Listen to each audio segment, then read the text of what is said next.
Invite my panelists to weigh in on the events surrounding the two leaders that have been highlighted across the dailies. That is Raila Odinga, President William Ruto. What do you make of this commitment to approach the reconstitution of the IEBC through a bipartisan process, and that is through Parliament? I'll start with you, Ogla. I think first I want to really appreciate the two leaders for taking the responsibility to stop the violence that was happening, or even the demonstration that was happening. They demonstrated clearly their love for this country, and I know it was a prayer for everybody. So I'll continue to be very grateful to President William Ruto and to former Prime Minister Raila Odinga for what they did.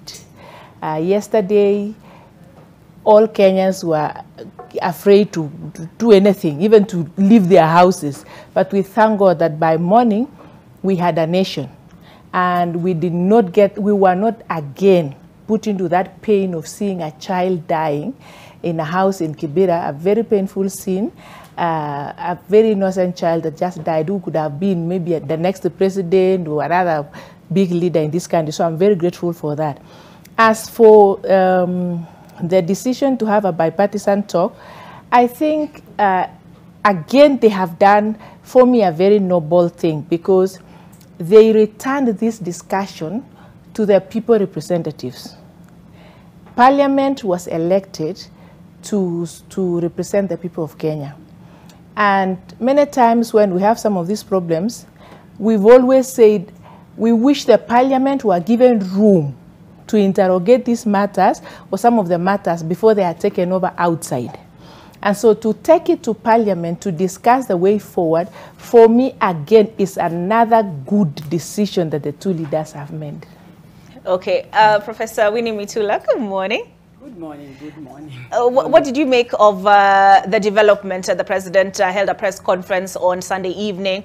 On Sunday night, Raila Odinga said he has received the olive branch with grace and called off the demonstrations for the period of a week to see how these bipartisan engagements shape up. What's your opinion?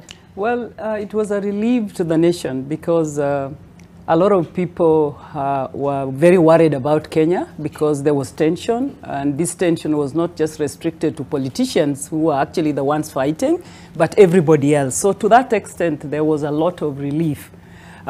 When you look at the aspect of, it's a dispute, because it's a dispute which is now taken back to where it should belong probably, but I also question whether, when you have such a dispute, if you take it to the mainstream committee of parliament or so, no. But if you create a new mechanism like the IPPG, which we remember very well, that was again born out of a dispute and a desire to put something that would take us to the next level. So it's a measure, yes, and one would look, considering how parliament is today, its constitution and the many wavy people in it who are moving from whichever direction, we still can't quite rejoice. We just hope that they'll be objective and rational, because if they are not objective and rational in whatever they want to resolve, I don't see them coming up with any new outcome now that we have taken it back to following the law, following the constitution, which I respect, and I'm glad we have a lawyer here who will help us out,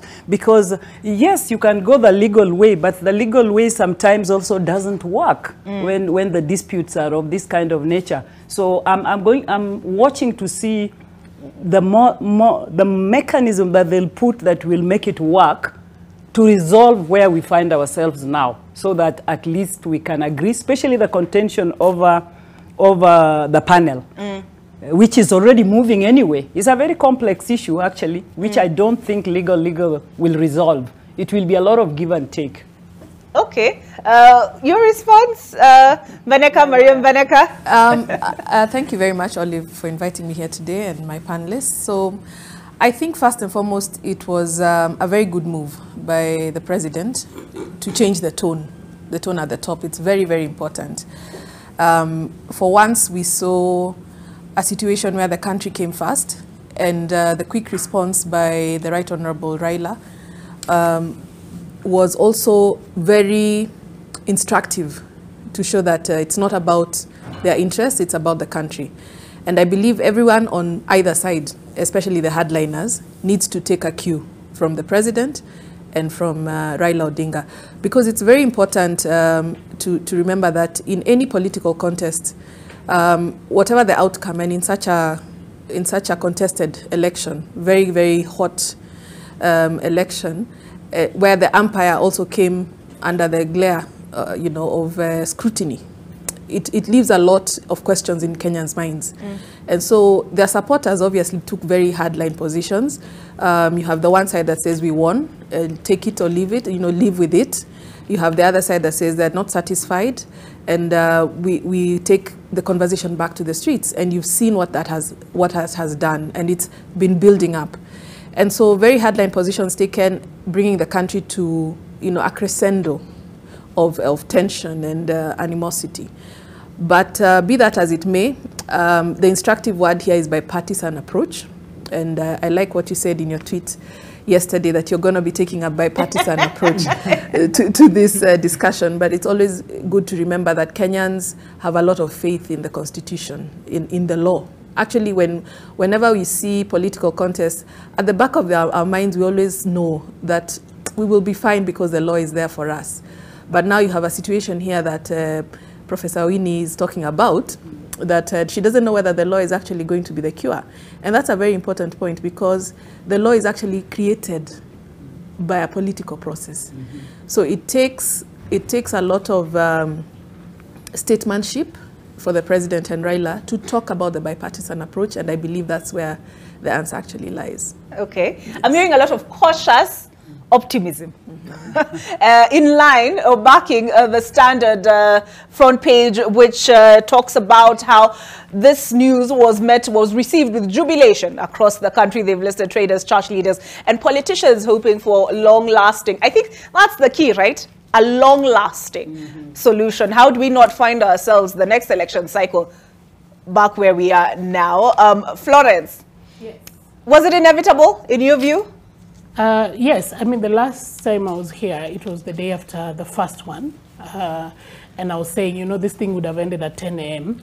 if only somebody would have been a bigger person, or would have allowed the demonstration to end, they give their petition, maybe we'd be having these discussions that started on Sunday.